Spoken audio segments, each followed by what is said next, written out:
Last Sunday mga igsoon, naghisguta og unsa to tong hisgutan?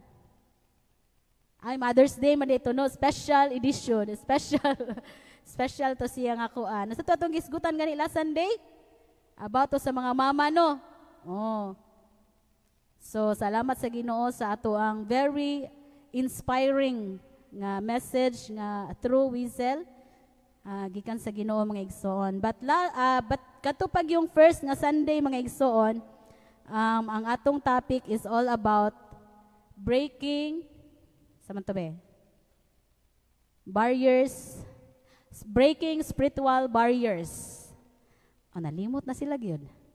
Pahinumduman jud ay breaking spiritual barriers. Kay this month akong giingon nga maghisgot ta about breaking barriers. Okay, so karon mga igsoon, atong ablihan ang atong mga Bible diha sa First King.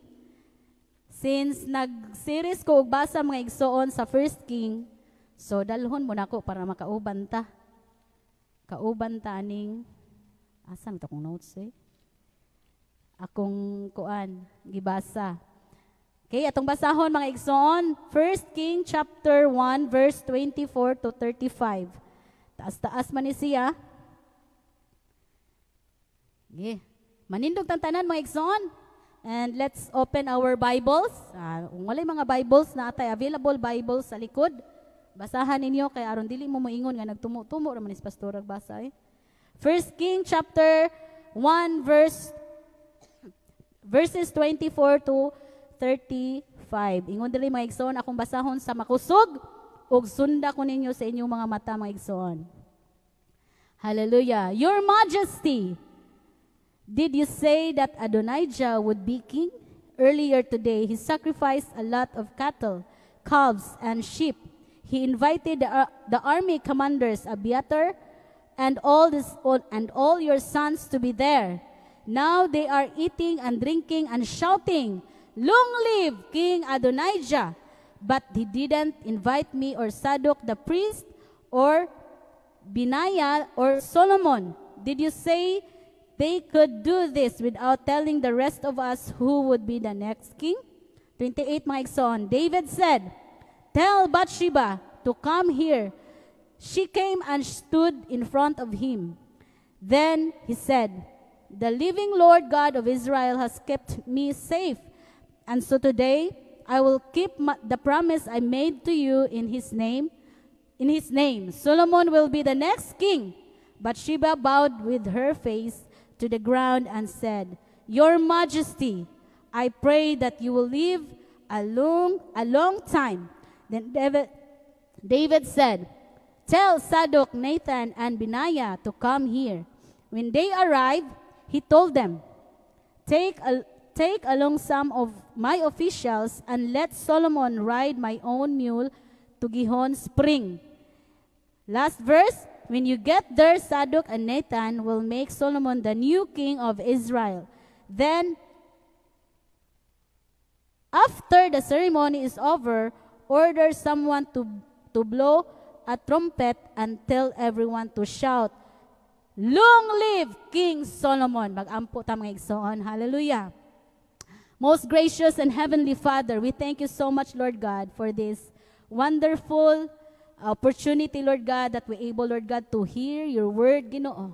And salamat, O Dios, that these people, Ginoo, nga naa karon, Lord God, dili aksidente, Lord, nga naa sila karon, Ginoo, aron magapaminaw sa imong mga pulong, O Dios. O salamat, Lord, nga imong i-open up ang among tagsa-tagsa, kasing-kasing, among mga huna-huna, Ginoo, that every word, Ginoo, nga mugawas sa akong baba karon, Ginoo. Hallelujah. Dili kani mulabayng kawang, O Dios, kun dili, Lord, magpabilin kani sa among tagsa-tagsa, kasing-kasing ug hunahuna, Ginoo, ug amo, Lord God, nga maaplikar sa among pagkinabuhi sa matag adlaw, O Dios. Dalaygon ka, Ginoo, sa walay katapusan. Lord, bless your word. Bless your servant, Ginoo. Bless your people, Ginoo, nining takna sa kabuntagon. We give you praise, we give you glory and honor.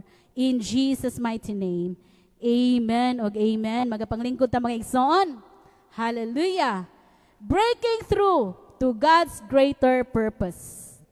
Okay, so atong hisgutan karon mga igsoon is about breaking through to God's greater purpose. Mingon tag breaking, breaking is a verb. It means kung verb, ano man ang verb? Mga estudyante. Verb is an action word. Oh. Breaking. Kinsa may nakaagi na diri og breaking. Mga pagguba, oh. Mga nabungkag, oh. Pagguba daw kay breaking, kuan man siya, action word. Kung breakthrough, it is a noun. It refers to you. Oh. Ikaw nga nakasinati og breaking, mao na siya breakthrough. Okay, so breaking through is to God's greater purpose, mao ni siya ang atong pagahisgutan karon mga igsoon. Ang key verse nato naa sa 1 King chapter 1 verse 24. And Nathan said, "My Lord, O King, hast thou said, Adonijah shall reign after me." In other translation mga igsoon sa Holy Bible Contemporary English Version, man akong gigamit. Kay murag sayon siya sabton para nako. And said, "Your Majesty, did you say that Adonijah would be king?" Oh, niingon si Nathan ang ingani mga igsoon. So ang story ingani is si Haring David, kailan mo ni Haring David no? A man after God's own heart. Oh, gitaytulan na siya si David o King David o a man after God's own heart. In spite sa tanan niyang mga nahimo nga mga lapses, nahimo niya nga mga downfalls sa iyang kinabuhi, mga sala nga iyang nahimo mga igsoon, but still naa siya'y mapaobsanon nga kasing-kasing og iyag yung kanang dinutduton siya sa Ginoo mga igsoon og niangkon siya sa tanan niyang mga kapakyasan mga kasalanan. Mao nang gitawag siya og a man after God's own heart, kay duol kayo siya sa kasing-kasing sa Ginoo. Duol ba ta sa kasing-kasing sa Dios mga igsoon? Amen? Amen. Wala magkaluya lagi mo diha. Adyo sa mo gunahuna dito sa anniversary ha. Diri sa mo excited no adto mi sa anniversary ron, ini kahuman kay mag-overnight me or unsa pa ang mga laag. Ari sa mo. Ayo sa mugdong adto. Okay, so there are moments in our life, when God's purpose is being delayed. Ngano man? By confusion, compromise, opposition, or wrong people trying to take the place God never assigned to them. Ang nahitabo sa story mga igsoon, kani si King David, ani nga time is very vulnerable, very old na siya. Tiguwang na kayo si David. And then, sa verse 1, King David was now an old man, and he always felt cold. Kani day mga tiguwang na tugnawuno na day ni. Hala, murag tugnawuno mo ko tiguwang na day ko.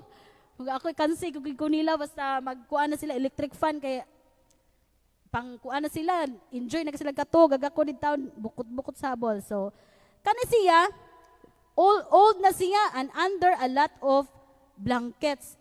So ang mga officials mga igsoon ingon, "Your Majesty, we will look for young woman to take care of you." So, nangita sila og kanang batanon nga babae nga mo-nurse ni King David ani nga time. And that time also is vulnerable para sa ilaha nga kanang makakita sila og kuan ba? Kanang hari kay kung tiguwang na kadili na makahimo sa imuhang mga obligasyon no. So while the king was vulnerable, si King David pod vulnerable na pod siya, kinahanglan na ati manuno na siya, o kinahanglan siya dako nga pagtagad, Adonijah exalted himself and tried to take the throne without God's approval. Kinsa man is Adonijah maigsoon? Si Adonijah anak ni siya ni David ug ni Haget. Oh. So, kuan ni siya younger brother ni kanang Absalom. So, kani David kay daghan man lagi ni sila asawa sa una no. Pwede man sa una daghag asawa. Karon pwede gihapon. Pero mag-Muslim ka.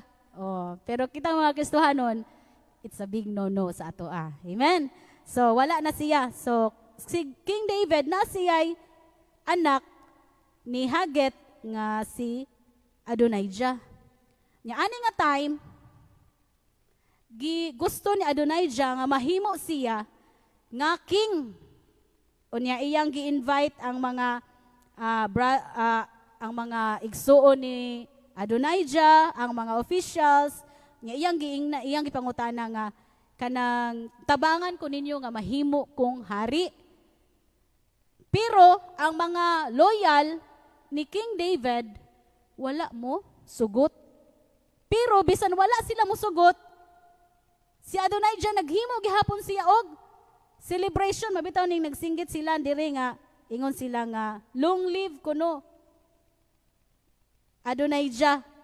So nag-celebrate sila, pero si King David kabalo siya nga ni-exalt si Adonijah as king.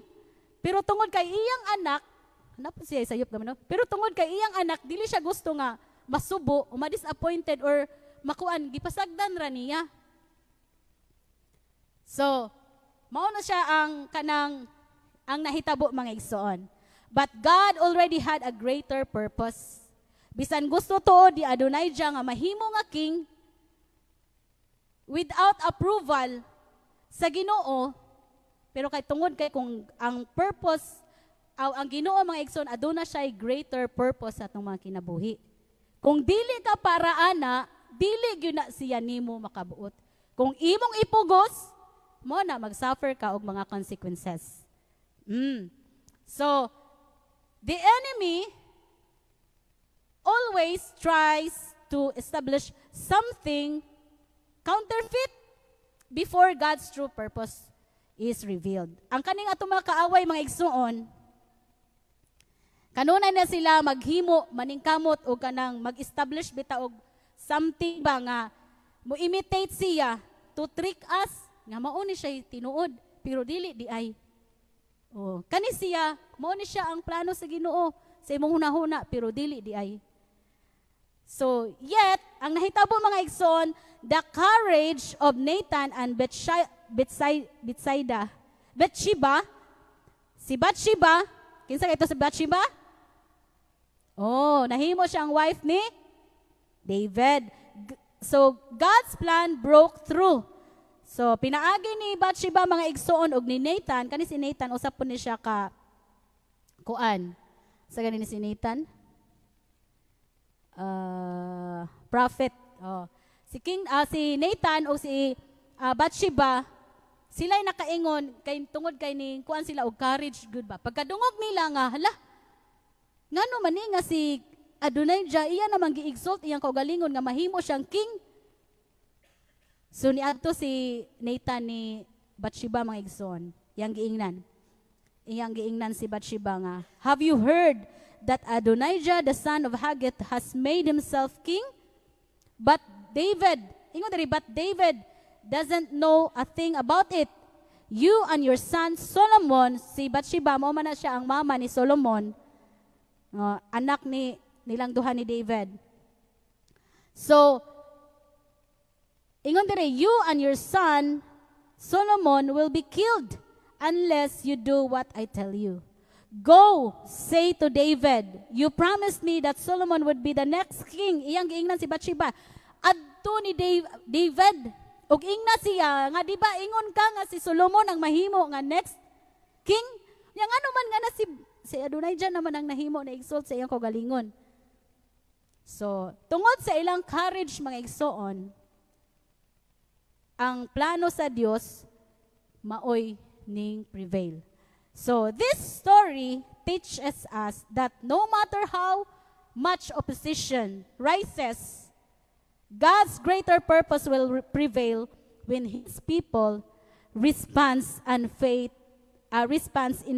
and obedience. Mo prevail rang mga igsoon ang plano sa Ginoo, ang greater purpose sa Ginoo kung unsa man ang mga tao sa Ginoo, ang mga Kristohanon, mo response in faith and obedience. Kinahanglan nga in spite sa mga opposition nga mo rises, in spite sa mga dili maayo mga igsoon, dili jud ta magpakahilom. Amen. Pariha sa gibuhat ni Nathan ba og ni Bathsheba nga ilang gi-confront Si King David, nga naman to, unsa man tong pagkahitabua. Ingana. So, to break through to God's greater purpose, we must overcome opposition. Kasuway mo daghang opposition sa inyong kinabuhi? O, daghang mga pagsulay ba, daghang dili ganahan, daghang muupo sa imong mga plano, daghang mo babag sa imong mga pangandoy, mao ni ingana. Ingon dire mga igsoon, we must overcome opposition, align ourselves with God's will, and boldly act in faith. So arong ma-overcome nato na nga mga opposition sa kinabuhi, dapat ang atong kinabuhi naka-aligned sa kabubuton sa Ginoo. Amen. And boldly act in faith. Buhato nato na siya pinaagi sa atong pagtuo.